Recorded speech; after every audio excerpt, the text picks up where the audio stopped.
That's how you do it. Hip hip hooray. Good job, team. We did it. We all put equal work into this. We cheerleaded ourselves to the top, I think. Top of something. The top of something indeed. Welcome back to Rabbit Troop Sucks, where we're going to discuss a really weird film today. That's probably going to be very polarizing for a lot of people. But welcome back to Rabbit Troop Sucks. As always, we are a podcast about obscure, forgotten about, and often overlooked films. I am your host, Paul. Next to me is your host, Michael. It's me, Mikey Five Tone. And Lamar. Hello. And Jeremy. Yo. And Collin. Hey. And we're going to come at you with 1991's Hudson Hawk, starring Bruce Willis, Danny Aiello. The real winner for me is David Caruso. He might not be the star of the film, but He is, though. He is absolutely the star of this film in every way, shape, and form. There's some other famous people in here, and we'll probably reveal them as time goes on. Andie MacDowell is probably the biggest one. James Coburn. And then there's some other people too. But have all of you seen this movie? I have seen this movie several times. I have not. Wow, Lamar, you've never seen this movie? No. Okay. Me neither. Oh, and Jeremy, you've seen Hudson Hawk, right? Yeah, I've seen Hudson Hawk many times, but I haven't seen it within the past 2 decades. But before that, I watched this movie religiously. I don't know why, now that I've rewatched it. Jeremy, thank I you. used to watch this movie all the time. Man. I don't loved know. it. I did as well, and I cannot tell you why. I don't know. My father might have liked it. It might have been the only movie that was ever left at like Sounds Easy Video when we went to rent VHS tapes. But I've seen this movie so many times. Got a choice, E.T. or Hudson Hawk. Yeah. I'll take the Hawk. A cat burglar is forced to always go steal with the Da Jersey Vinci boy. works of art for a world domination plot. Short and sweet. That's the plot on IMDb. This movie's crazy. So for those of you who have not seen it, Collin and Lamar, the whole time while watching it this round, I advocate they make a prequel to this film. So a sequel, which would be a prequel. And I kept thinking, who would be Hudson Hawk? And this is my cast list. Ryan Gosling. Ryan Gosling as Hudson Hawk. As we talk about this, who would be your Danny Aiello? Someone should think about that. But I want more Hudson Hawk in Danny my life. McBride. Oh my God. That would be great. Danny McBride is my Danny Aiello. Yeah, That would be fun. that would be. It would make it like kind of like the Land of the Lost with Will Ferrell. We could do Land of the Lost. Yeah.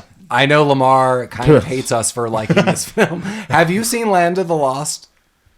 Me? Yeah, and Collin? Oh, yeah, dude. I don't hate you for liking this film. It didn't click with me that well. But We watched Land of the Lost over the holiday break with our kids. They were probably on Lamar's boat, man, because they just didn't seem to like it. I don't think they appreciate Will Ferrell. Maybe I don't know. Well, get those kids drunk. I love that movie. Yeah, I slapped the shit out of him, you know? They got to learn somewhere. I thought Lenny Clark would be a good replacement for Danny Aiello. I don't if know we who were to that make is. it. He was in Rescue Me. I don't know what that is. I know what the show that is. I don't know who he is in that. He's one of the fireman guys, but he's got the same. Is that the one with I'm an asshole in it? Yeah, Mike's the favorite show. actor, Dennis Dennis Leary. Leary. Dennis Leary. Yeah. Okay. Here's what's crazy about Hudson Hawk. The director, Michael Lehman, I hope we do one of his films in the future. Ooh, can I guess what it is? Yeah. Is it Airheads? Oh my God, did he do Airheads? He did Airheads, yeah. Oh, I did wow. not see him going. I was going Heathers. Okay, yeah. I do Heathers too. Those are both great. Yeah, I would also do Airheads. So like, wow. I mean, what a forgotten film. I'm all about Airheads. Yeah. Airheads is Definitely. I love that. Fucking awesome. Do we have to look at this guy's catalog and do a month to him? We could. Maybe. He's done a lot halfway of there. movies. I mean, that's pretty diverse. As long as we don't do the Josh Hartnett vehicle 40 Days and 40 Nights, I'm fine. that's fair. Because that movie sucks. Yeah, that's totally fair. Well, we got I just don't like rom-coms, period, guys. Ooh, well, I don't like them. we got one coming up, not too far. So have fun, everybody. But yeah, we got a weird story here. We have Hudson Hawk, who is, I guess, some kind of awesome cat burglar. Yeah, he's a really good cat burglar. And We never see it. Exactly. And we don't know why all too much. We really don't. Prequel. We need a prequel. Yeah. Yeah, we really do. Yeah, I mean, the movie starts with him getting out of prison. That's all we know. Like, Well, it starts with No, Leonardo da Vinci. okay, I had to check 2 or 3 times to make sure I chose the right movie because the beginning was so bonkers. yes, the beginning of this movie. The is setup was bananas. very, yeah. Yeah. I almost forgot about the Da Vinci opening, even though I'm looking Yeah. at my notes. Well, it's very important. It really is. It's It's a storybook movie. A book opens up. Well, it's yeah, yikes. Yeah, so we get a narrator. Yikes on that. Yeah. If you're going to narrate over a film, you better do it well and sparingly. And I feel most films and shows don't really always do that well. This is definitely going to be one of them because it's almost forgotten about. There's like a narration and then you never hear you maybe 20 minutes into the film and then someone's like, wake up. It's the end of the film. Someone's like, okay, narration. The Da Vinci opening reminds me of Mannequin. Has anyone seen Mannequin? Wow. Kim Cattrall? I have, but it's been Oh, years and crap, years. what? I No do one's seen recall. Mannequin? I've seen Mannequin. Okay. I just can't recall. Like, Egypt. Kim Cattrall's an Egyptian. Okay, yeah. I kind of do. I And remember it's- this. Yeah, All and it's right. like, you're going to marry the Yep. pharaoh. And she's like, oh no. And then goes into like a sarcophagus and then she becomes Mannequin. Jesus. I'm writing Mannequin down now. That's just nonsense. There you go. I can't. Yeah, put I it can't. on the list. This intro did do a good job of setting up just that this movie was going to be off the rails. Nothing was going to make sense. Like it was going to be super silly the whole way through. So, yes. Well, essentially, what the beginning does is says, "Hey, Leonardo da Vinci, he created a machine that can turn lead into gold using a crystal that somehow breaks apart into 3 different components." And he's like, "This is proud." He never says this, but he's thinking it in his head. You can tell he's like, "This probably isn't good for society. I'm going to hide these components," and then that's the beginning. Yeah. Here's the craziest thing. I do remember the Da Vinci opening. I remember them stealing stuff, but I also, and I can't remember if we recorded this or not, Jeremy was highlighting that he has not seen this movie in about 20 years at least. I would say the same. Close to, or a little more, sure. I forgot this movie had anything to do with alchemy. I was just like 5 minutes in this film, I was like, this movie is bananas. I'm like, what? Yeah, it's going over all of Da Vinci's inventions, and he's amazing, and he Da just... Vinci's essentially Rumpelstiltskin. Right, he developed a crystal, and he's like, "This is too powerful," and he held up the Italian OK sign like he was, ordering an execution or a hit, and He looked like shit too. he really did, did. man. Yeah, what was up with it? Like, it looked like he just had a lot of makeup caked on or something. He He really looked did, weird. yeah. Hey man, I mean, when you honestly, double back in Da Vinci's time, they're probably disgusting Well, people. what- I mean, well- they're not taking baths every Well, day. what- And they're one, Italians, you which is saw even worse. probably when we saw him, he was like 20. No, I'm just kidding. Also, when you start dabbling in alchemy, you're probably not going to look good. That's true, yeah. We saw alchemy go right. We always credit Da Vinci on the end results. We didn't see all the failed experiments. That's when he turned himself into the emperor. Like you don't want that. But yeah, we got Da Vinci. He created a crystal that he's like, no, mi scusi, I break it apart into 3 pieces, like, the Pope. Said all those things, and then he hid them, and boom, now we got Hudson Hawk, Eddie Hawkins. I had no idea that Eddie was his name. I think Eddie quote Hudson Hawk Hudson is like, there's actually explanation as to where he got his name, but that comes a little later. But his first name Eddie, last name Hawk.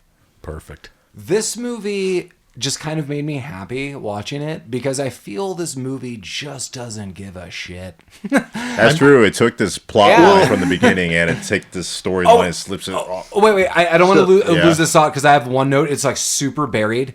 This movie reminded me of If Looks Could Kill and came out in the same year. Wow. Okay. I looked it up. I Yeah. was like, there's a lot of similar like comedy and vibes, but If Looks Could Kill was a little more like forthcoming about it. Like we're gonna like from the get-go is like, we're gonna give you this kind of movie and it's silly and it's high school.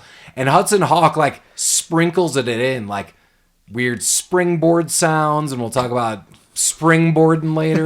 You're like, what the hell is happening? Like, and there's a lot of cartoon gimmickry. See, this movie reminded me a lot of your favorite Crime Wave. See, in that it is just a live-action cartoon that doesn't give a fuck about you. Crime Wave, I agree with you, Mike. So, my comparison would be, those were two movies where a bunch of people were like, I don't give a shit, it's going to go off the rails. But this one was a little reined in. Like, let's keep following a story. Let's be weird about it. And yeah, like, it's not a cohesive movie, but it's kind of fun. Where Crime Wave was just awful. I still haven't seen that movie. You should. That's a Sam Raimi movie. Yeah, and like you honestly should, and everyone should see it, because I that's the one I badmouthed the most, and Mike is about another movie, Dead Man's Curve. If you watch Crime Wave, all future movies will be incredible. Yeah, It just sets the bar for you. Damn. Yeah, you're like your thoughts on like current modern day movies. Like, I'm just not into movies anymore. Nobody's making anything good. You watch Crime Wave, and you're like, everything's great. Yeah. It's all great. Yeah, it's kind of weird. It's like I feel Bruce Willis and Danny Aiello are the most comedic throughout, and it's like, I don't know, if you're playing like a role playing like a tabletop role playing Dungeons and Dragons game, if like these were your characters, you would keep rolling like these bonkers rolls where it'd be like someone attacks you, but somehow a bunch of like balloons fell in front of you and you tripped backwards, but that guy shot a balloon and it ricocheted off a car and killed him. You're alive. So one of the pieces of trivia. You go ahead. Oh, Jerry. go ahead, Collin. So one of the pieces of trivia like that we have for this is that this is one of Bruce Willis's first and then only writing titles that he's ever had. So they gave him like some reign on writing the script. He did a bunch of rewrites. He did a bunch of improvisational, like That spur of the moment rewrites. checks out. So that may be one of the reasons why this movie felt so like off kilter. What this movie felt like to me was, it felt like a kid's movie that didn't have a child in it. Thank you. Like if one of the burglars had been a child, everything would have made sense, because everyone is acting like they are in a children's movie. I wrote, this feels like it was written by a 10-year-old. Yes. And Colin, what were you going to Kind say? of along the same vein. Yeah. It's like I thought this movie felt like it was like it went from script to screen without anyone looking at anything, why anything was happening the way that it was. yeah, Yeah. good feeling. Because it plays out like that from start to finish. I have no idea where the concept was, where I guess they needed just a plot device with these crystals just to have something for Hudson to go after. But the whole story, how they go about it and how they get from point A to point B is just like a 10-year-old wrote it. I think after we record podcasts, I'm almost like not joking, even though Mike's not going to like this at all. Okay. I think after podcasting, every now and then, we should sit down and record us for like, and I'm kind of not joking, record us for about 15 minutes and never release what we record outside of to each other, and just come up with loose plot ideas. I bet we could put together like a really good story. Probably. Because here's one thing I like about this. I do overall like this film. Like, we selected it. I've seen it. I know it's very polarizing and a weird film. I like that what Hudson Hawk is like told to go after isn't like your run of the mill like painting. He's not. So he's like the Indiana Jones of cat burglars. Like, there's like almost a it's alchemy, damn it. It's like a supernatural element, I guess.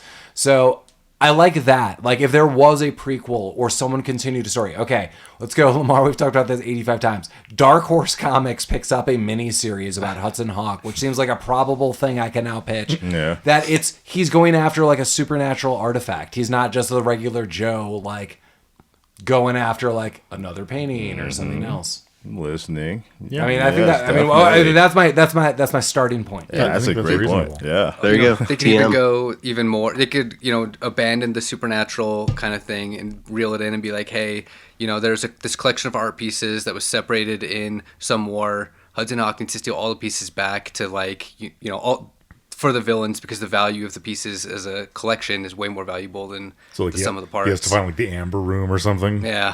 I was going to say he's forming Voltron. Or Voltron, yeah. or Marty Morphin Power Rangers. You know, I don't know. I feel like this movie was written by my drunk Italian uncles in a diner somewhere. Because they're like, hey, he's an Italian guy. He wants a cappuccino. He's got Da Vinci's involved, and the Pope's there. There's a lot of that. I wrote that was a similar device that he cannot get his cappuccino anywhere. No. Uh, So sad. Just like he cannot have a cigarette in The Fifth Element. Yeah. Oh. Yeah. He's always got these vices that he's seeking after. Hey, a side note, everyone. I just feel really bad for Bruce Willis. Yeah. Bruce Willis, I think the last time I read, is like he can't really talk anymore. I think I don't know what the thing that he has is, but yeah, he has it's a rare disease, but yeah. it's some kind of affects aphasia. your- It's a form of aphasia that affects your brain and then basically affects your like speaking skills amongst other things. I think it deteriorates your memory. That's like the long term part, I think. One of the reasons I enjoyed going back and watching this movie is because you did get to see Bruce Willis like in his prime. Yeah, you know? I was just gonna say that, you you haven't seen that version of him in a long time. Mike and I have been watching like over the last few years these weird Bruce Willis films. Like it's like the same director, that were the same writer, like the clearly same all story. filmed in the same month. Yeah, it's like really weird, and like they're not good. And I hate to say that, but I mean, yeah, Jeremy's totally right. Like Bruce Willis has like a dozen movies that I love. Clearly, Die Hard. I mean, duh. I think I avoided this movie when it came out because I was so used to Moonlighting. I knew it. Moonlighting. And both Die Hard movies, 1 and 2, I think he filmed back to back before this. I think Die Hard 2 was in 90 and this came out in 91. If I'm not mistaken, he is in the first episode of the 80s reboot of The Twilight Zone. Oh, very I'm nice. pretty sure about that. Like that was like their big star, I think, to open up the series. Fun fact, after I watched this movie in my hotel room last week, I turned it off, and what was on TV? Die Hard 2. And I watched it. There you go. Nice. Hold up. Oh, yeah, it's always great. Very nice. But I think I just avoided this movie because I was expecting that kind of Bruce Willis. And this movie, from all the trailers I've seen and just commercials, like, I'm not going to enjoy this. And here we are years later, I saw it, and I don't think I enjoyed it. I didn't miss You're stuck with anything your all gut those on that years. one, Lamar. All these years I skipped this movie. I did not miss a thing. It was the right choice. In season 1 of Ted Lasso, Jason Sudeikis goes to Europe and is continuously offered tea, and finally his boss is like, "You've got to drink this tea," and he's like, "Fine."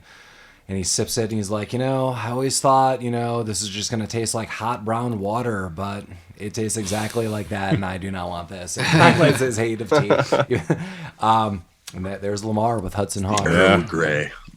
Hudson Hawk is that brown water Oh, wow. that you expect for this tea. Is that the tagline? Hudson Hawk is that brown water. You expect tea, but it's this brown water. Fly by Night by Hudson.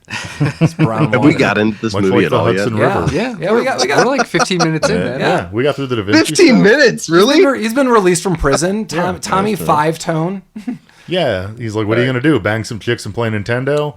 Yeah, a lot of Nintendo comments. Yeah, a lot of Nintendo I appreciate comments. that. I did. Hashtag Nintendo. Fortunately, Hudson's never heard of Nintendo. It's No, he doesn't know what it is. me. Hudson. What is that about? Is there Come Hudson on. Well, he's been in Nintendo prison game? for being an awesome there That's convert. true. And it was fucking rad. Are you being serious? Yeah. It was. I mean, are you being serious that it was wow. rad? I don't know. I liked it at the time. Okay, because I'm like, I believe there was one. I think I remember the cover. Yeah. But you telling me Ooh, it's rad? yeah. I mean, it was rad. All Nintendo games suck now, but it was rad at the time. Yeah, I mean, I believe true. that. Yeah. I'll believe that. There was too. a Hudson Hawk Nintendo game? There was a Nintendo game for every season, Yeah. friend. Wow. true. All right. There was any, you don't remember playing the Noid game? Like, holy shit, right there. That I do remember. The Noid? Like the Pizza Hut? The Yeah, the Pizza Domino's Hut. one? Yeah. Yeah. And here's the crazy shit about it. That Noid. game rocked my brother and I's life for like a weekend. Yeah. We rented it Damn from you, like Paul. whatever, like before Blockbuster existed. We rented it at like whatever, and we're like, oh my god, we have this game for the weekend. And at first we're like, this game's impossible, and then we're like, this game's amazing. Did you get Domino's to go with it? Did you avoid the Noid?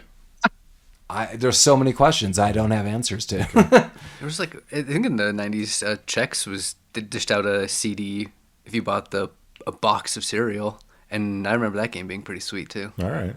Awesome. Damn. There's like a 7-Up game or a spot game, a 7-Up Yeah, game. Yeah, there's. Yeah. All the cartoon mascots were getting named. Yeah, It's man, crazy. you get stuff for everything. Goonies was listed as a sequel to the movie. If you didn't know that, Goonies the game is Goonies 2.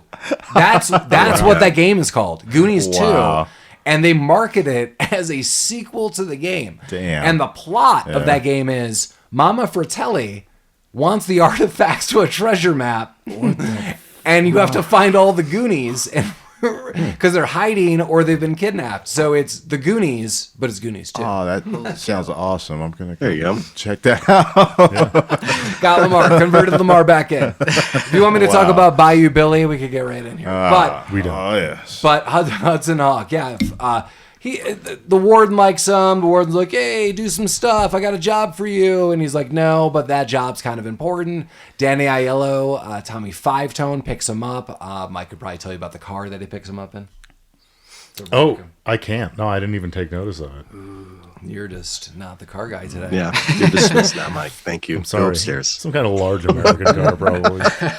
Was the roof off? Was it a convertible? I don't can't even- recall. It was a convertible. Okay. It was the new Tesla Cybertruck. It might have been, yeah. I saw one the other day driving around. Are you serious? Did you really? I haven't seen one yet. Yeah, there's a couple I've of been test waiting. ones out here. Okay.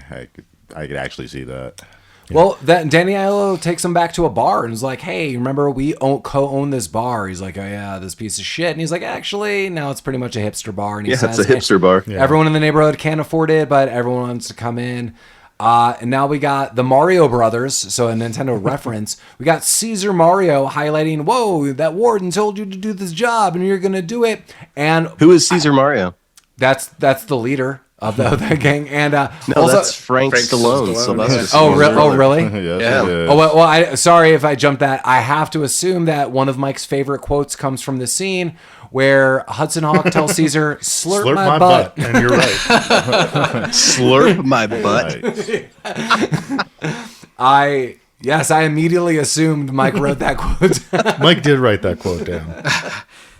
That's a quote that needs to be written down. Yeah. Yeah, and that's the kind of tone that Mike mentioned earlier. I mean, it's kind of like a kid's movie because you get that quote, then someone says F you like a minute later. Right. So, like, who knows? That's the mystery of Hudson Hawk. Yeah. And the Marios are threatening him again, like, you got to do this fucking job. There's a lot of yelling. A lot of yelling. Yeah. A lot of yelling. And then they kind of agree to do it. I don't really know why. Well, they get back to, I don't know, Five Tone's apartment or whatever, and he wants him to do it. He puts finger cuffs on him. He gives him the finger cuffs. That was the weird. Yeah. Well, this is just where did he put the finger cuffs? Ironically, on his fingers. it was penis to penis. I don't want to think about what he Docking. Yeah. said. Well, they had so I want Lamar to think about it. No. we're all thinking about it. Hudson Hawk is really good at getting out of traps. So they needed to set that. They needed to set that up right away. Yeah. But they all. I kind of thought this was stupid, but they're also talking about how they both know the exact length of every song, which is I Yeah, that's well, I mean, actually, that would require some degree of like autism. I well, believe. well, both of these people. Were I somewhat disagree. I like that there's something interesting. Like that's kind of like a weird thing, but it pays off nowhere. Yes, like if it paid off, Yeah, yes. like if there was like a thing that it clicked in just happenstance at the end. Well, Yeah. it was supposed to at the end. It was supposed. I mean, it's not impactful, but they're basically like when they're on a job and they need to coordinate the timing of something, they just pick a song that is the length of the duration that they need, and they sing it while they're doing the job. Because yeah, Amy apparently- my wife at this point in time was like, "Is this a musical?" Yeah, well, and it is no, it's not sometimes. music. Are you talking about where they sing Bing Crosby? Because we're getting very close to Well, that. Yeah. anytime that they were singing, I think there was like 3 different singing parts. in this there movie. is. There is. I hated all of this. Yeah.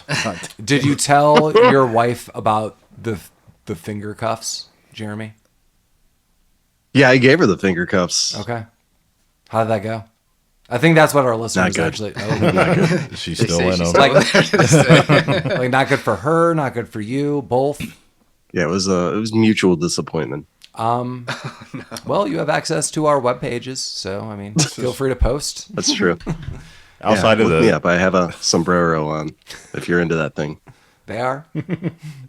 outside of the song timings, I did like this scene. How they're going over the like the safe designs. They're checking out the guards. They're doing basically surveillance. I kind of like the setup to this.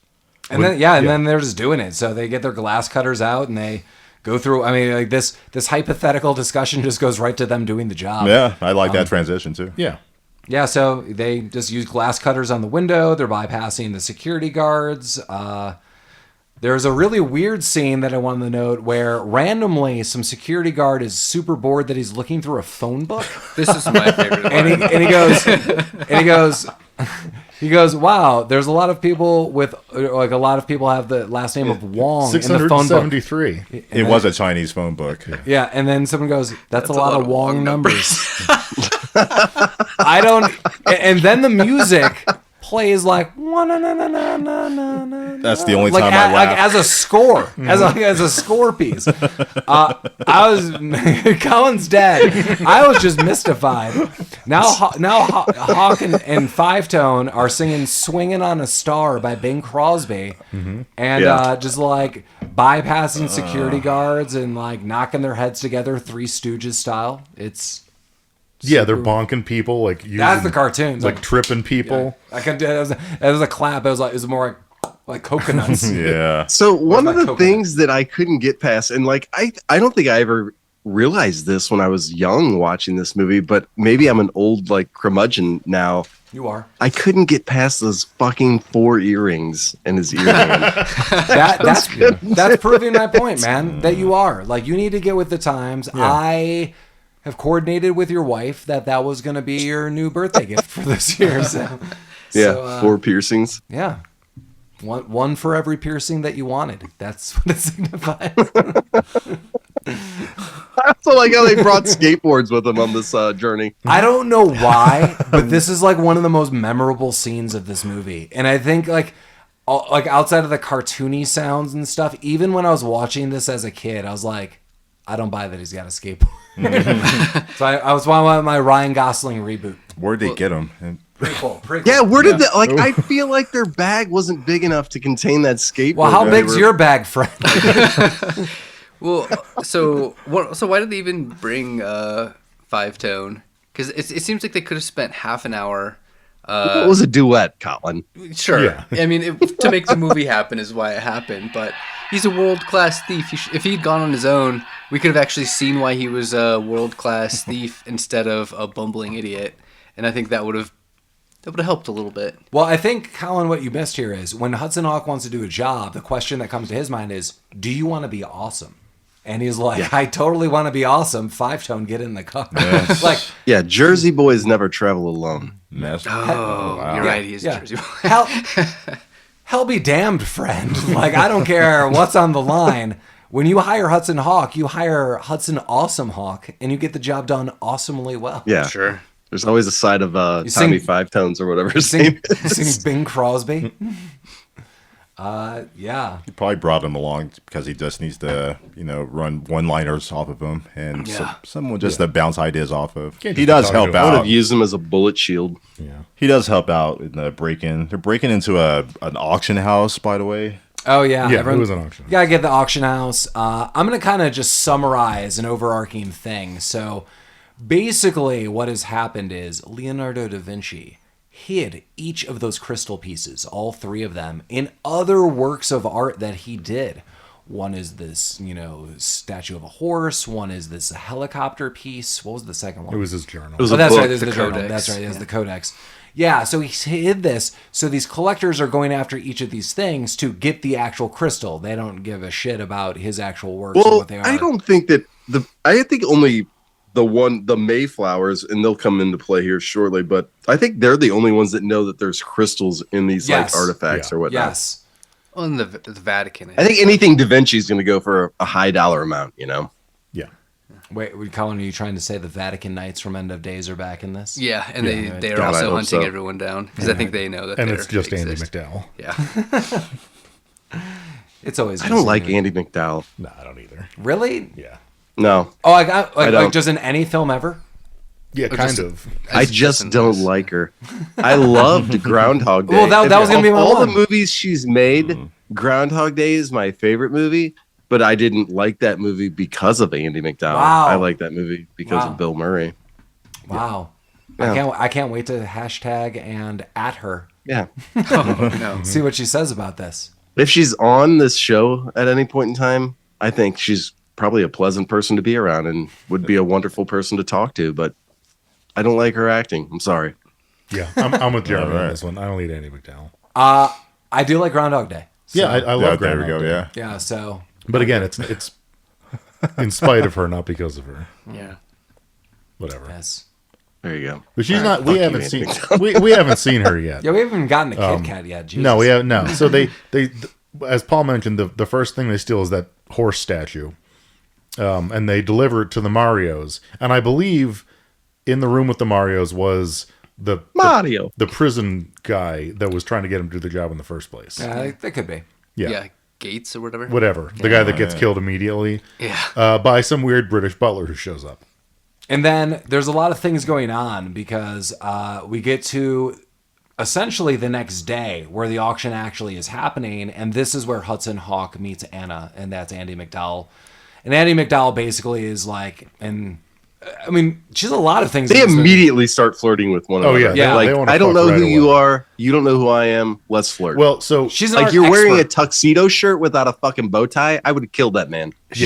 She might have known who he was at this point, though. it's possible. It I mean, is based possible. on what we know later. Yeah. But so Hudson wants to go to this auction because immediately after he commits the robbery, he sees a news article that's like, auction house robbery thwarted. Nothing was stolen. He's like, well, that's fucky. And he did this without a DeLorean. Yeah, he was upset. Yeah. So he buys the world's ugliest tuxedo and goes to this auction house. And that's where he meets Andie And MacDowell. that's where he meets Andie MacDowell. And she basically is some art expert. We find out throughout the film. She's Yeah, giving she's there as tours. like a- She's like very steeped in the art world. Yeah, she's supposed to be like a representative of the Vatican to authenticate this piece. Yes, and we'll find out a little more about her as well. I like how she authenticates it too. Oh, yeah, she's like, what was that? I have to rewatch It's this. I don't good. remember that part. Colin, I don't know if I need to. oh, you do, yeah. She picks the horse up and she gives it that look like, I know this is fake, but I'm going to pretend it's real. Gives her the once over. Like, yeah, this is real. Paul's disturbed by my I got Andie MacDowell. I It was. gotta go. Do it 10 more times, Mike. Okay. Every time I talk about Andie MacDowell. Yeah, and Hudson Hawk's like, that can't be. But then there's a bunch of explosions, and the Mario Brothers get this statue, and everything's going well. The Mayflowers, Yeah. these fucking Quimbies show up. I don't know who the dude is. And Sandra Bernhard. Sandra It's Bernhard. Darwin. It's Darwin. Darwin, yeah. And Sandra Bernhard. I get Minerva. Sandra Bernhard. I don't Yes. know why. Like I am. You want to fuck her? Strangely like attracted. I to knew her it. I knew you would and be. horrified by her Yeah. at the same time. Yeah. I don't know why, but there's something. Yeah, I don't know. She was the right amount of crazy for Yeah. this Oh movie. She yeah. was so Oh good. yeah. Yeah. She is bananas. Like Yeah. like Darwin, kind of you expect it. Like I feel that guy does well. Like but you kind of expect it. But I totally agree with you, Colin. Sandra Bernhard is the right amount of crazy for this role. Like you were intrigued, but also appalled at the same time. She's almost my favorite character of the movie. I could see that. She's yeah. for sure is mine, I think. Yeah, she's pretty good. I like both the Mayflowers. I like them together and the weird things that they say. So They are pretty they're good. they're bonkers. But yeah, they roll in. The bidding for the statue's up to like, I don't know, $7 million or something. He's like, 100 million clams. oh yeah, and it's that's the who gets it. Sorry, Yeah. there's explosions and they get that. Yeah, and then Sandra Bernhard rolls in. She's like, 100 million in one, baby. Ooh. And then they like flick tongues at each other and it's super gross. Oh, it's super gross. Yeah, super. Yeah, and then when the gavel goes down, something explodes for some reason. Yeah. Yeah. I didn't It's really. the auctioneer gets killed. Yeah. Maybe that's just how they end auctions for Da Vinci pieces. Well, in all of should the be. explosions, etc., Hudson Hawk saves Anna, but basically gets knocked out and thrown into a box. And just like Manborg, I woke up in a box. And he does. He's in an ambulance, I think. Yeah, he's in an ambulance. They're rolling down the highway. This is one of my favorite scenes This in the scene movie. is ridiculous. He's about to fall out, and a car, like a convertible, comes over, and this blonde woman goes, "Hey, mister, are you going to die?" And just drives away. That's the kind of humor I appreciate. I love that scene. Caesar is driving off the road in the ambulance in all of this, and he explodes. There goes Caesar. And Hudson Hawk is in a gurney rolling down the highway, and this is my favorite scene. This is the greatest scene, I would argue, in almost cinematic history. And this is something I need to start adopting in my life. Hudson Hawk gets in this weird, like, kind of ghetto-y park, and he's like, "Oh, what's going on?" And this mysterious man, who turns out to be David Caruso, who looks like an extra from the scene of Cats, comes down from the sky and hands Hudson Hawk a card, and it says, "Hello, my name is Kit Kat. You're not dreaming."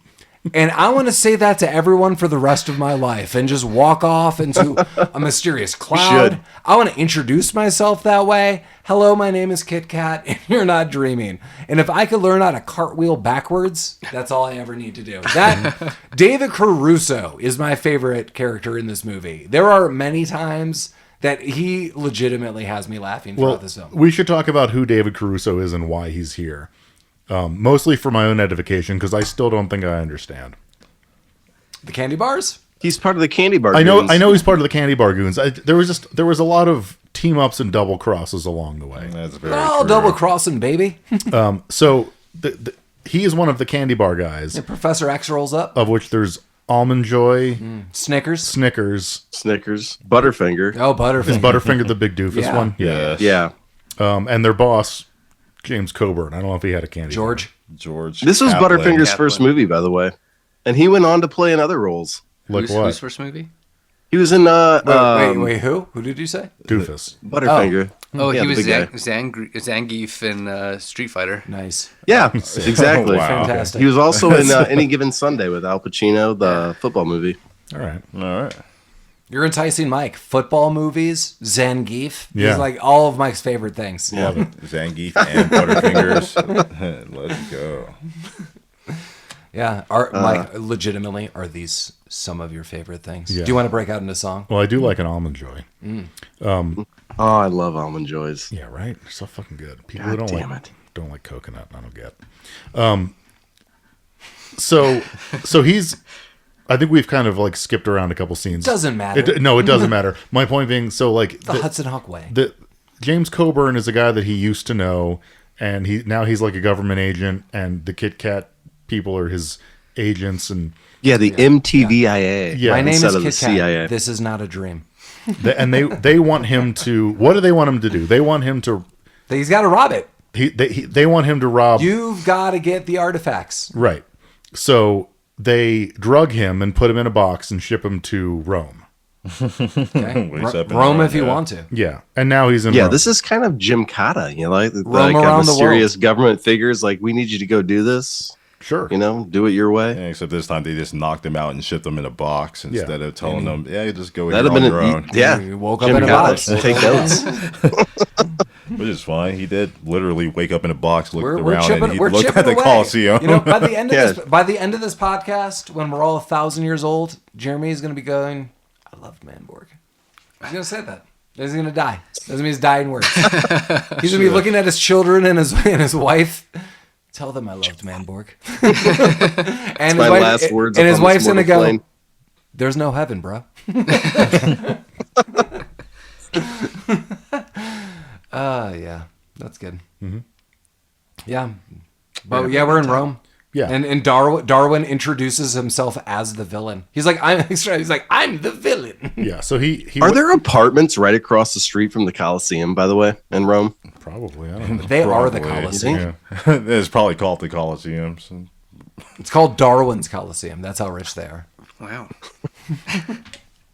Yeah, he's like, "You've got to get the codex." And there's a dog that's licking his crotch. Bunny. Ball. Bunny, Baba. Bad Bunny. Is that where the artist got it? He was a big Hudson Hawk fan. Bunny. Bad Bunny's like, they're never gonna know I got my name from Hudson Hawk.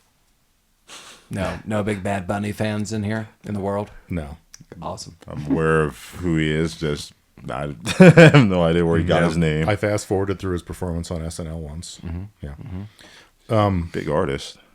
Yeah. I'm surprised that this dog is not your favorite character in this movie.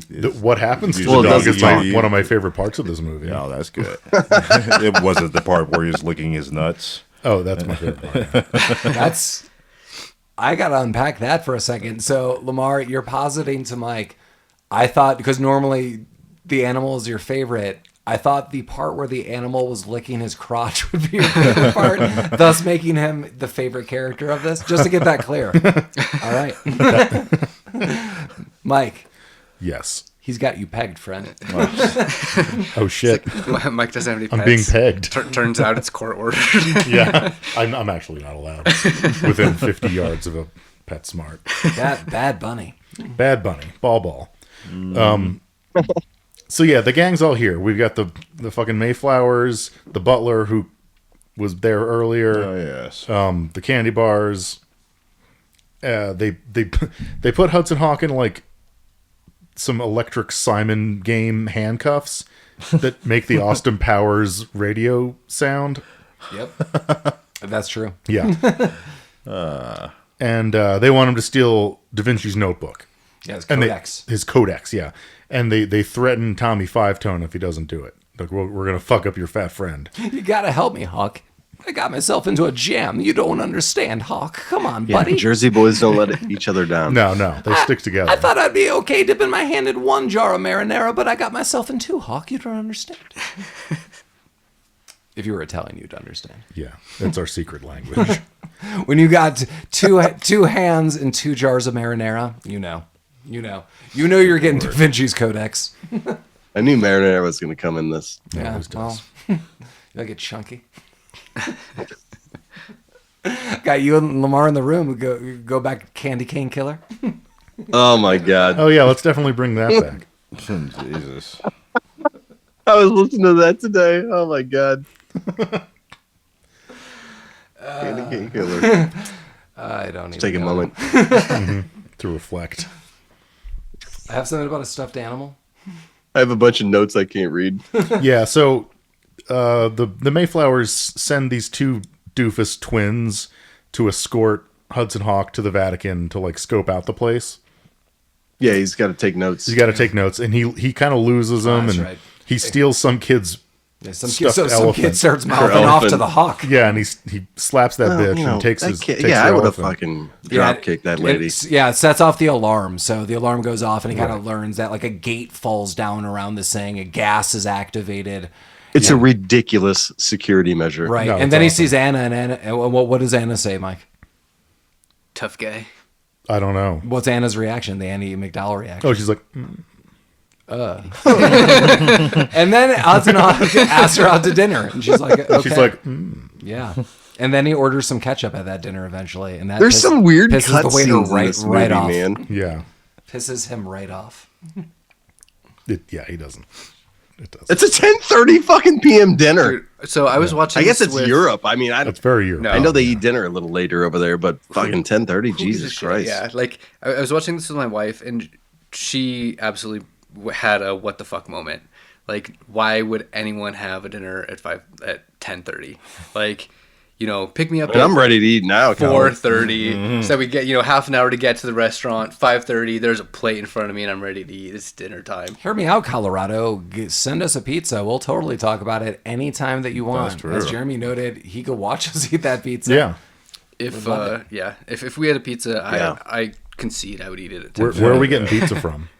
Well, Exactly. We're from blank, because they have not Emos. sent it. I'm gonna mail it to you guys. You Yeah. take your Emos pizza and you go straight to hell. Yeah, we'll superimpose. We'll cut the.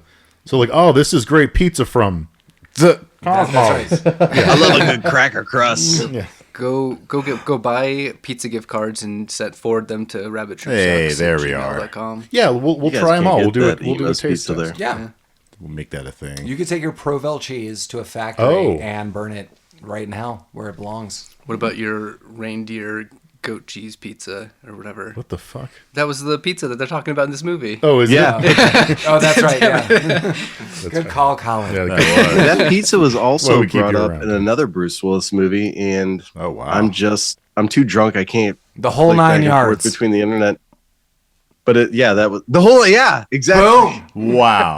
Wow. Good call. I did not know if that was the answer, but I had to do basically Bruce Willis math in my head, and then I had to read Jeremy's mind like a clairvoyant, and I got in. He let me in. I did Wait, my own in the IMDb whole search. 9 Is that- yards, Bruce Willis talks about a reindeer pizza. Yeah, Does he? he does. He does. Probably. That's awesome. That is. Good. I'm not doubting you. You don't have to do research on it. I'm I'm hoping that's excited, yeah. Maybe that's the thing across Bruce Willis movies. Is that's his favorite? Bruce Willis's favorite pizza is reindeer blue cheese. Well, I'll give a quick shout out. They do make dinner at Enzo's, and I like Enzo's in Colorado. So Enzo's, if you ever want to send us a pizza. Oh big yeah, fan. Enzo's is great. Yeah, It is. Enzo's End. Hell yeah. All Full right. facts.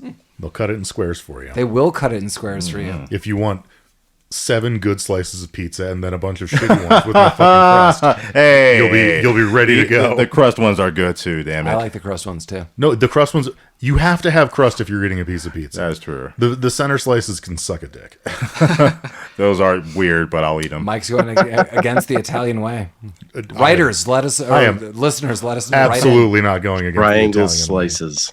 You show me an Italian pizza with goddamn square slices. I think in Italian you went whole salami on the situation. You'll see the whole salami. If You should hashtag Whoa, that, Google hey. that at work, everybody.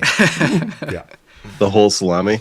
I Googled the whole salami. yeah. Also Google Mike in that and send him the whole Google salami. Mike's whole salami. Mike would just take pictures of salami what? sent to him at work. That's right. It'd be a gift for all of us. It's the gift that keeps on giving the whole year round. Oh wow. Oh no. Oh, one thing of note after he meets Andie MacDowell in the Vatican after the elephant thing, when he leaves, you see Andie MacDowell talking to like some kind of Charlie's Angels light up crucifix where she's talking to to the Pope, which is her boss, I guess. I know. What have you found out? And he's like, we're not going to lie down for some schmuck from New Jersey. No, you've and got- no one should. You got to report back to the factory. And she like walks up like 3 steps. Yeah. She's like, the guy's like, hey, what did you find out? He's like, in the room. Like my child's walkie-talkies. Like, what's the radius of this? Like 40 feet. Like, oh, okay, cool. I'll be on this Jesus statue. Yeah. Push the reindeer statue down 200 stories to the bottom so it disconnects from the bomb, That's true. like in Dread. That's true. That's true. On slow-mo. Can you imagine Hudson Hawk on slow-mo? Best day of your life. Oh, my God. Worst day. Yeah. Wow. Lamar would be trapped in a hell vortex. Is this him singing? This in slow mo. Yeah, actually, you like Would you like to swing please. the ma- is this where Collin learns about the father? Well, this is the Vatican. Well, That's true.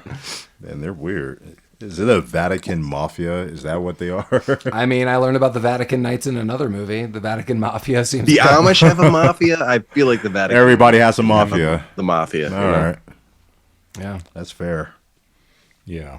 Is the Amish Mafia like into jams and jars? I could support that. They have a fucking reality TV series. Oh, they used to. Well, I don't know what it's called, but Their- it was about the their jams are amazing. Yeah, Yeah. they made like Apple wood butter? furniture and beat people to death with it. I've had Amish apple butter is amazing. Oh, yes, it is. Oh yeah. Send us that. Hell yeah. Someone find it. That's true. Take pictures of that and send it to Mike too. Yeah. Just And salami pictures. living in an Amish paradise. Yeah. Oh God, help us! Yeah, he won't. Well, I also have a note that a security guard, so Hudson Hawk is going to actually break into this facility. We're back. He's breaking in, and we do see a quick cut to a security officer pouring spaghetti out of a thermos. Yeah. As all I good appreciate Italians that. do. I appreciated that. When in Rome. Yeah. I got it. Thermos of spaghetti. So What the hell? through an array of mirrors and his other stuff, he gets what he wants. Yeah, Like, he steals the book. the codex, and then he traps a security guard in there. A gas goes off, and he goes to the rooftops. Kit Kat warned him of this too early on, that there was like some extra The blue wire. Beware the blue wire. Yeah, Kit Kat's weird because Yeah. well, Kit Kat's got a heart of gold. Yeah. Well, yeah, but he escapes over the roofs and drops in immediately at the right moment for his date with Andie MacDowell. Yeah, Yeah. that's what Jeremy was talking about. Those weird cuts. Like, Another weird cutscene. So it's like he is thrown from a truck into A chair. so imagine all the restaurants in Rome into a chair where he's now sitting.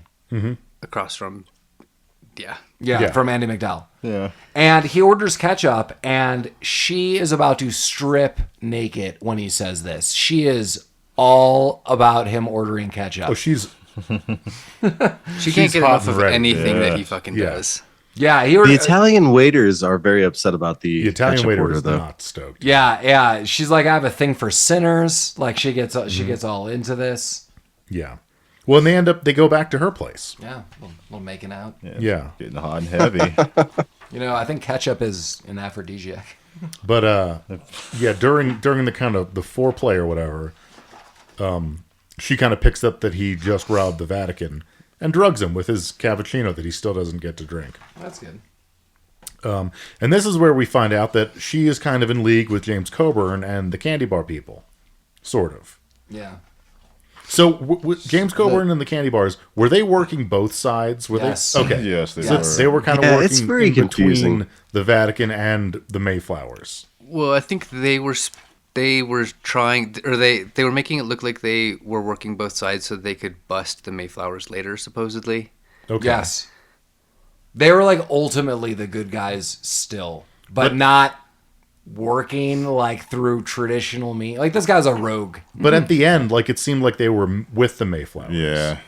Well, I think they were still waiting to get the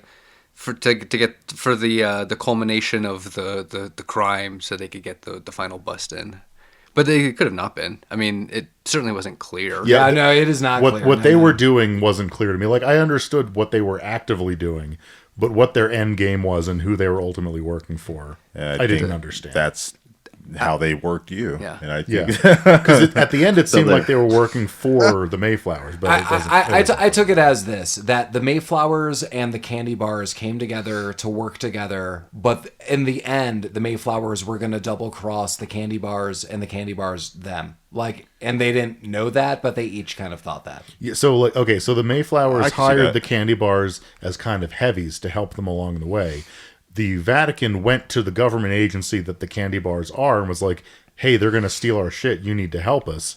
And the candy bars were like, "Yes, Yeah. we're going to do both of these." They things. seem to be, they could be swayed in any direction. yeah, they're business for themselves, and there's no end game Okay. really for who they want to help. They'll do whatever. Okay, well that's fair. Well, but anyway, so Oh, here's a fun one. okay.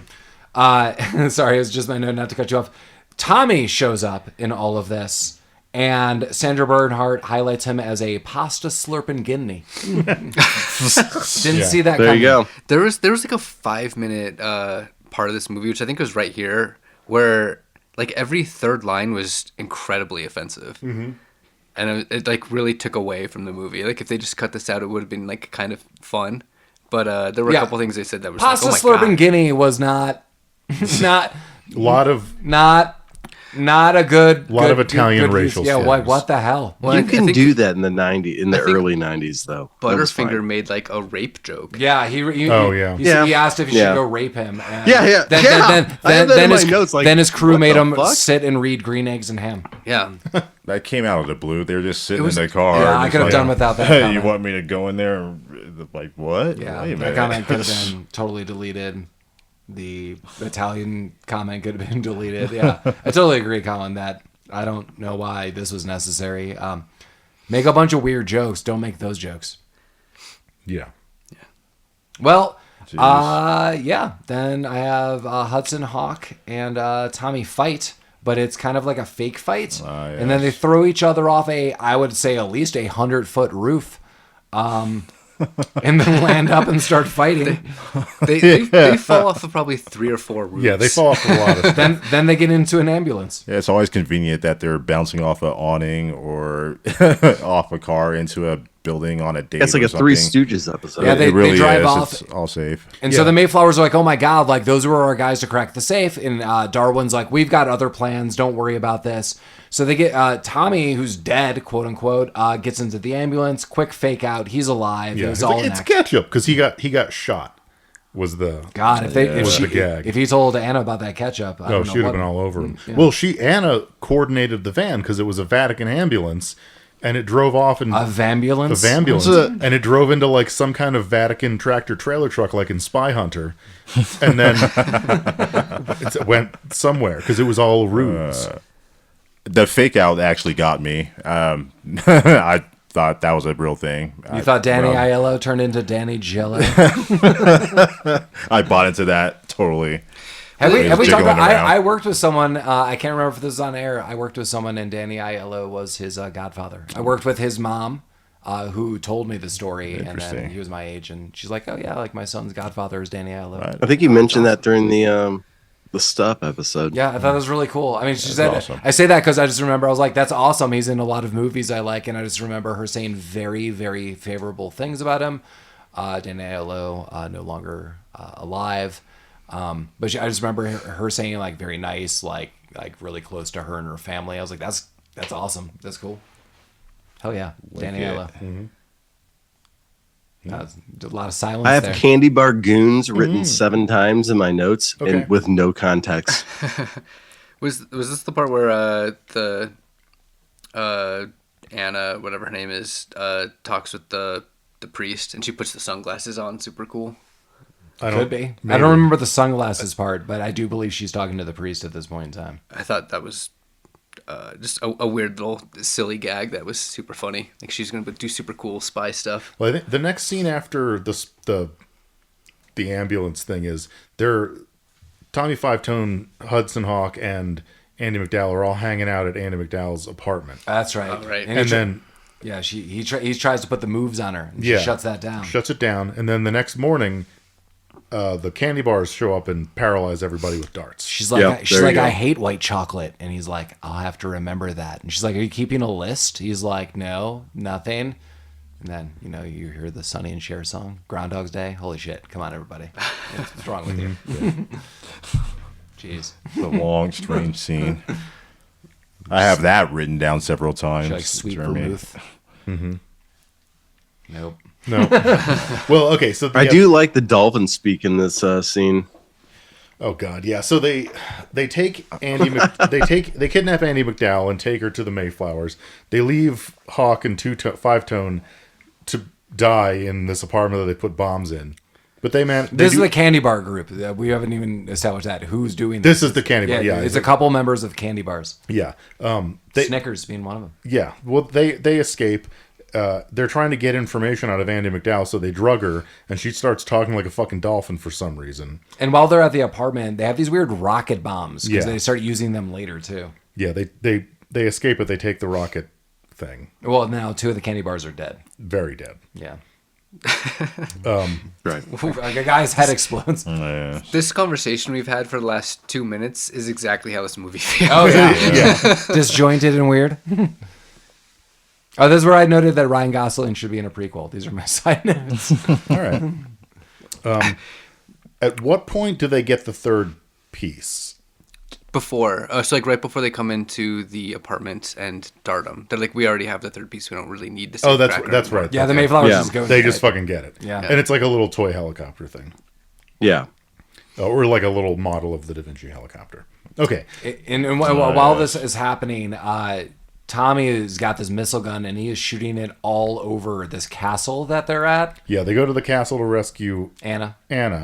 The Mayflowers are there, along with James Coburn, who's wearing some kind of purple camouflage onesie for some reason. Yeah. And a sick beret. Yeah, as one does. They kill Butterfinger.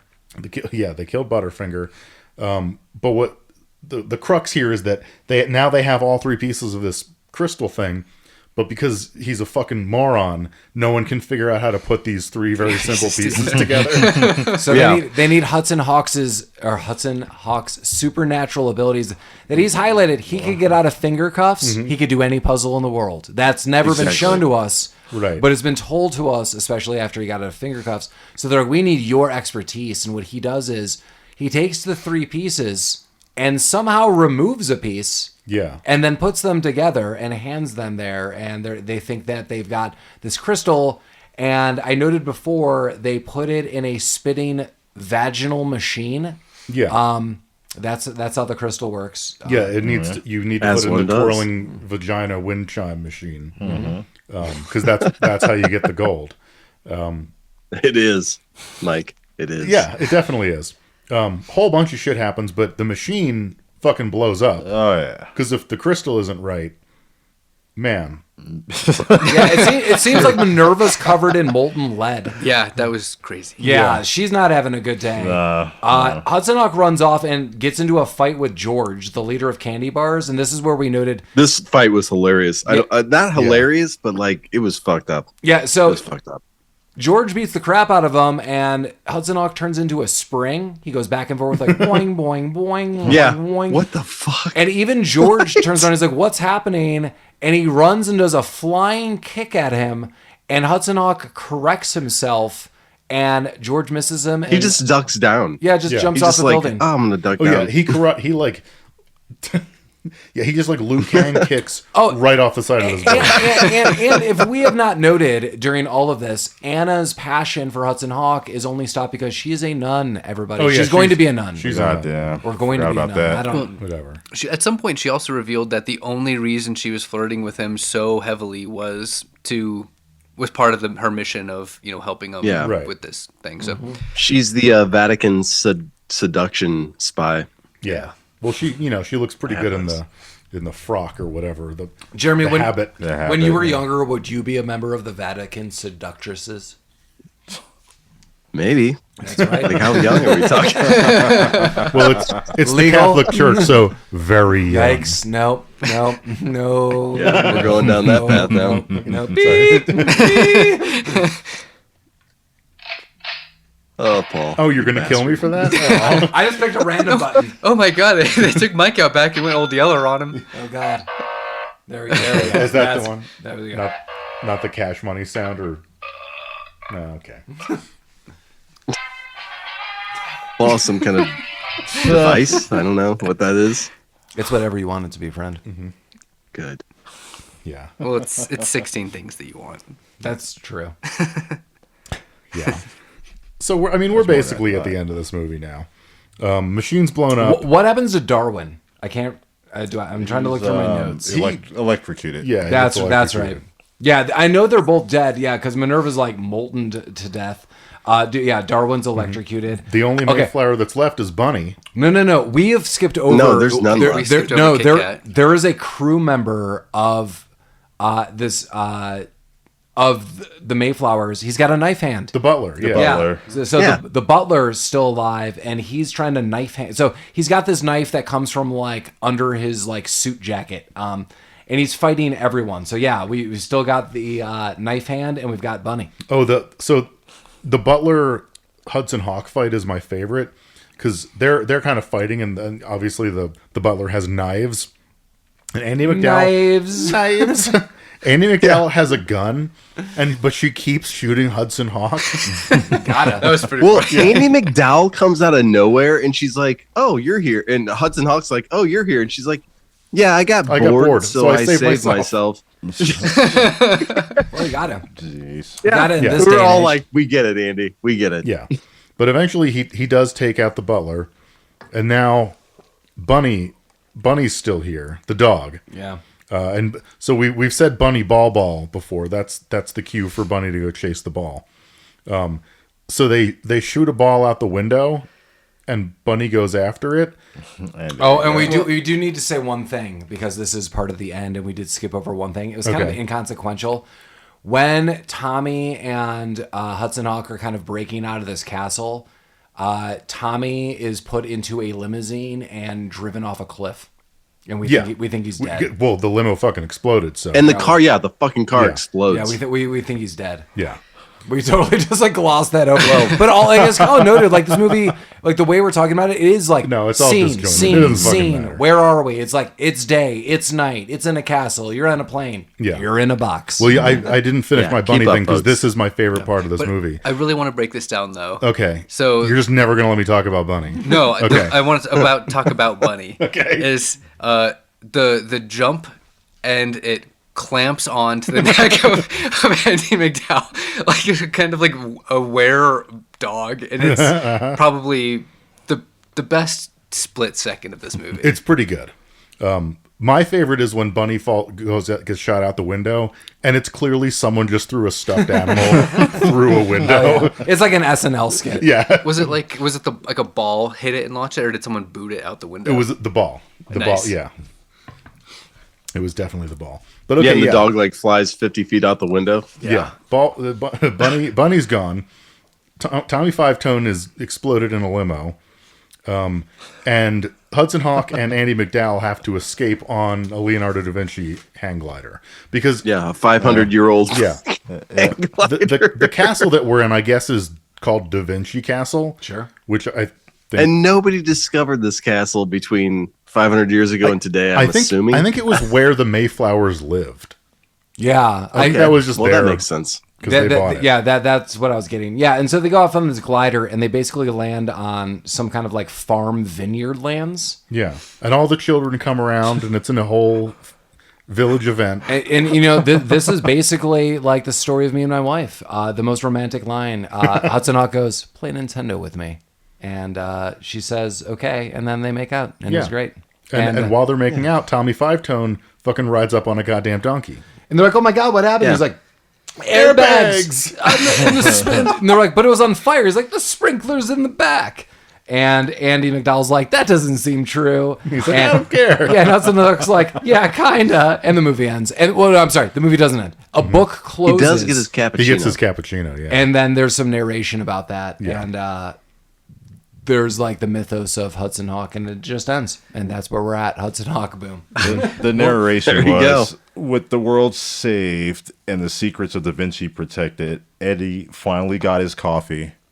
I feel, End scene. thank God. I mean, that's what he's been going for the whole movie, right? Yeah. yeah. finally I got will it. say, as I told you guys, the comparative note was Fifth Element. Fifth Element does it infinitely better, where he is trying to actively have a cigarette throughout the movie, and there are reasons why he does not have it. Then that actual habit saves his life and everyone's life at the end because he has the ability to light a cigarette. I'll totally do the Fifth Element or something at some point in time. But before we give you our final synopsis on this movie, feel free to reach out to us at rabbittroopsuckspodcast@gmail.com. If there are any movies you would like us to review, you have some suggestions for us, let us know. We're going to get into some user reviews or some suggestions soon.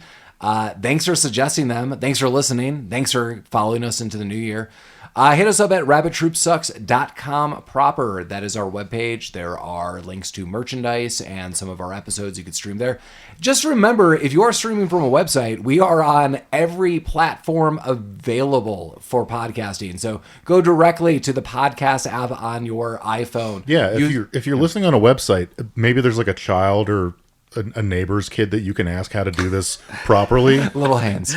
Hold on to my strong hand. Find someone who's like under the age of 40 who can show you how to use a Right. fucking podcast I app, use so we the can po- see where the fuck you're listening from. Mike, God damn Mike, it. because you have an iPhone, do you use the podcast app? Of course I do. Yeah. So that Google, I think it is, if it not, has fully turned into YouTube. I don't think it's yet, but soon. Yeah. Yeah. So anything that plays podcasts, you do not need to stream. But we do have a website, and feel free to visit us on Instagram and Facebook and let us know anything. A lot of you wrote about your love of Home Alone and End of Days and a lot of movies recently. That's awesome. Like, we're glad you love those movies. Let us know if there are any other movies you want to watch. So Yeah, and speaking of the apps, we can see who's listening and we can see where you're listening from. Just click follow. Oh, you yeah. don't have to leave a comment, but you could totally give us a 5 out of 5 star review on Yeah, iTunes. I mean the stars in the comments are great. We love them, and I haven't I haven't begged for this recently, but like if you just follow us, it gives us a lot more. He's begging. I'm begging, guys. I'm on my fucking knees here. Oh Jesus, he's crying. I don't know why I'm talking like Mark Wahlberg all of a sudden. We just want to get to know you. Yeah. That's what'll happen if you fucking follow us. That's right. It gives us access to. It just gives us access to things that we can expand our reach for you. I want that access. I want that reach. Inside. Mike's giving you a reach around and wants access. Yeah, we can't give you the full access reach Collin's around dead. until you like the goddamn podcast. Colin wants out. Yeah. Colin's putting on shoes. Yeah, Colin's going up the stairs. That's what you all signed up for. What did everyone think about Hudson Hawk? Yeah. What'd you think about Hudson Hawk, Mike? I like this movie. This movie isn't good in any way, shape, or form, but it's super fun. It's so stupid. I don't think we've ever done a movie that our narration was more out of order than this one. But that makes sense because this movie is insane and doesn't make any sense. Dude, there's a lot of shit that goes on in this movie. But it's fun. Like it's so stupid. It's so stupid, and I just love watching it. I feel if there was a Ryan Gosling like prequel reboot, this movie would be even more popular.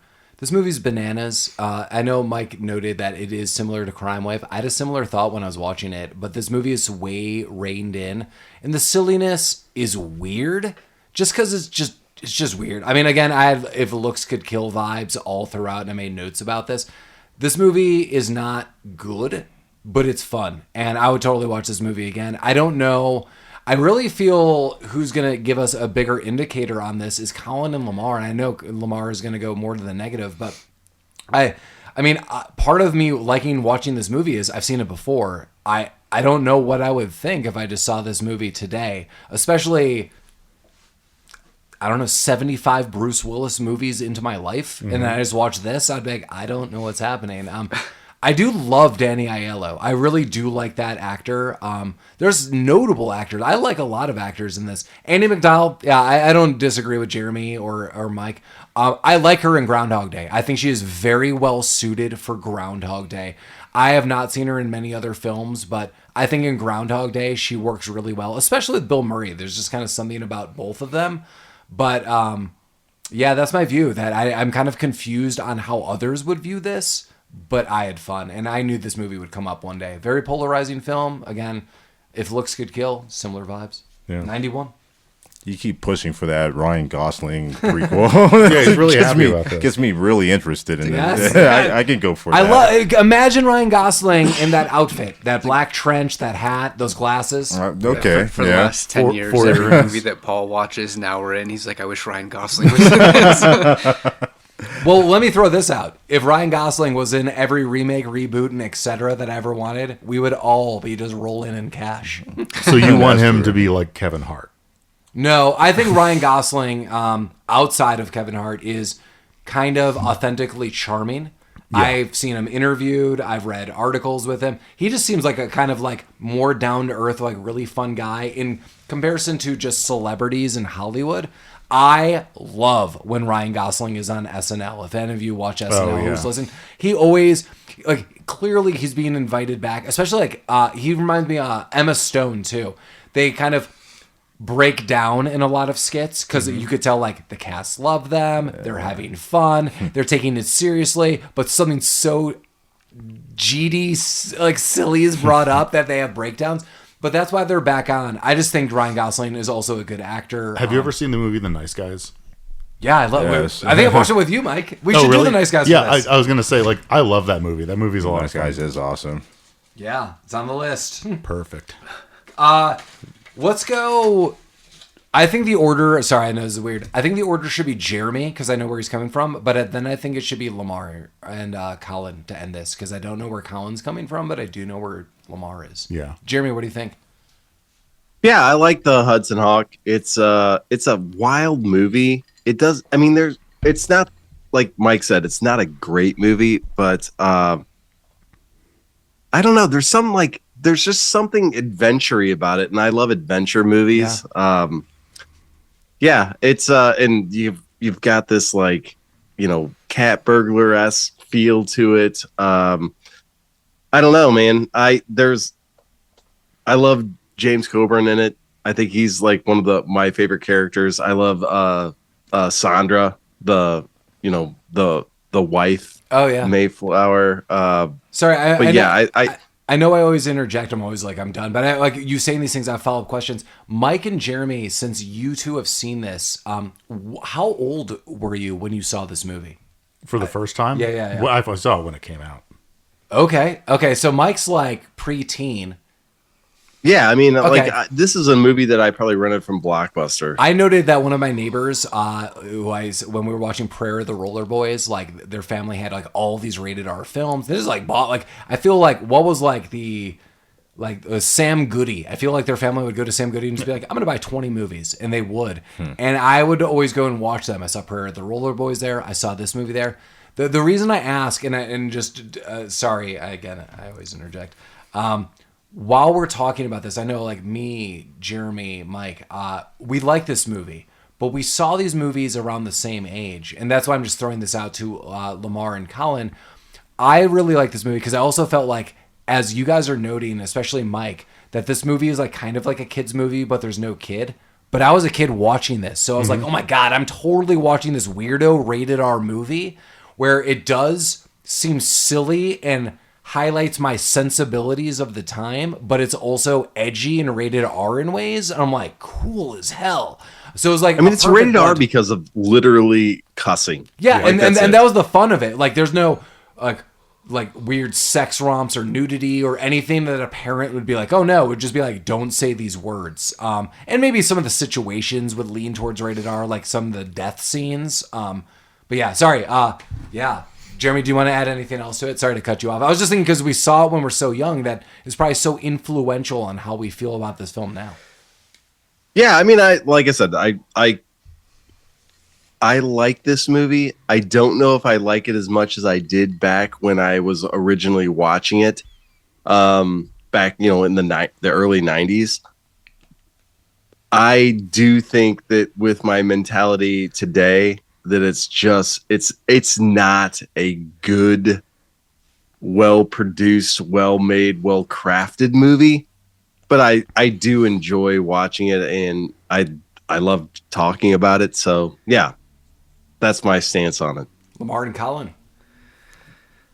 I'll take it first. Paul, I kind of agree with you with what you said about when you saw the movie, when you guys saw it when you were a little younger. And I think you can appreciate it because you saw it when you were a kid. And I saw it when I was a little older.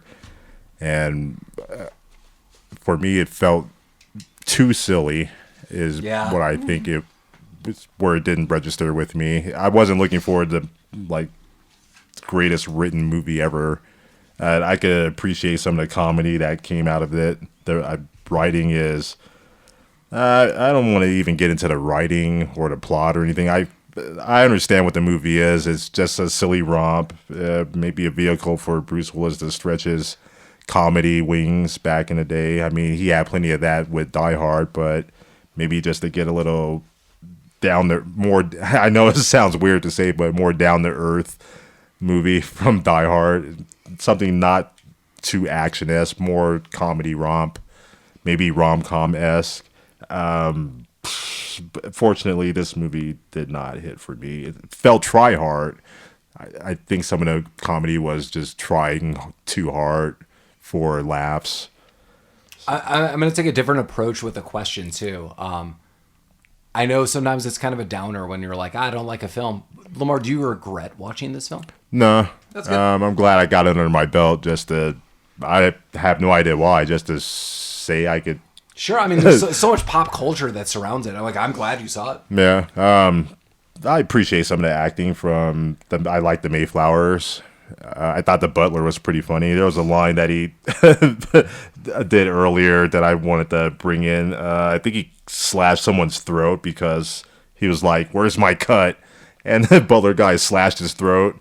He's like, "There's your cut." And then he looked around the room, was like, "Sorry for my dry British wit." But the movie has a lot of little scenes like that I like. But as a whole, not for me. Sorry. Passing it on to Collin. Yeah, I mean, historically, I am a pretty easy laugh. But there were just as many quips in this that weren't funny for me as there were like incredible lines. Like tennis balling a dog out of a window is always going to be incredible.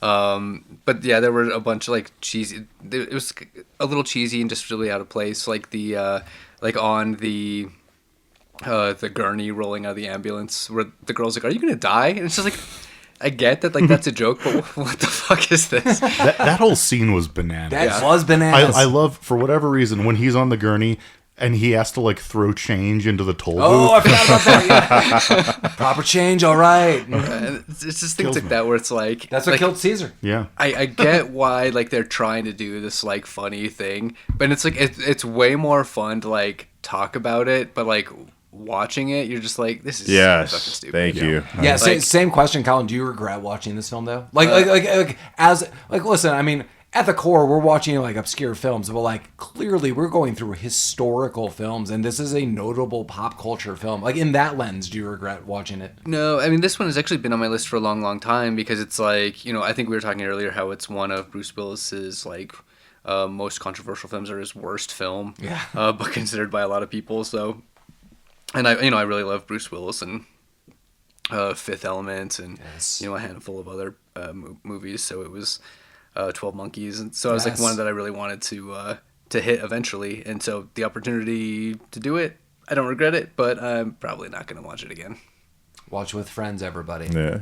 Well, you have our views on Hudson Hawk next week. Jeremy, I'm extra excited for you and Collin to discuss this film. Next week, from 2015, we have Turbo Kid. Oh yeah. Highlight heavy-handedly, all of you listeners, please try to seek down and watch Turbo Kid ahead of time. I Amazing. own this movie on streaming. I own this movie in a physical capacity. I own the comic book of this. I believe there's going to be a video game eventually and possibly a sequel. This movie is so much fun. Please watch it. Turbo Kid. Jeremy saw it recently, so I'm super excited that he's going to watch it again. Collin has not seen it, and everyone else has, so we'll be watching it again. But yeah, anyone final views on Hudson Hawk? Anyone going to buy like a sweet duster or get like a black trench coat? I do feel like drinking a cappuccino now. Yeah. You know, Late I wish I had a fucking like latte machine in my house where I could make one. Late at night, you're like, oh man, it's like 4 a.m. Mike's got that though. Maybe 2 a.m. Mike's gonna go home tonight and make a cappuccino. He's gonna take a bath in it. I might do, yeah. Are you going to get your pierced 4 times?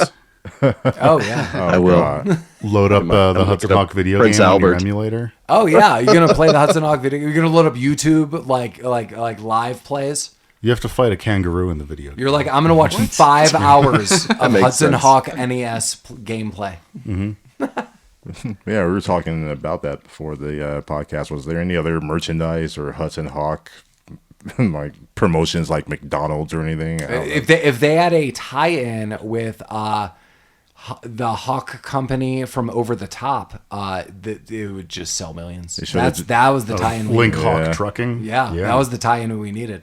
Or What's reach that out- hat he wore? Like that black hat where just like the little tip is flipped up. I'm gonna get that. Yeah. It's gonna be my go-to hat from now on. Yeah. Mike has tattooed as a tramp stamp just the tip. That's, I'm out. That's what he said. Yeah. Yeah, Turbo Kids. Yeah, we'll get together. As Yes. always, Rabbit Troop sucks. It does. Funny. Honey, baba.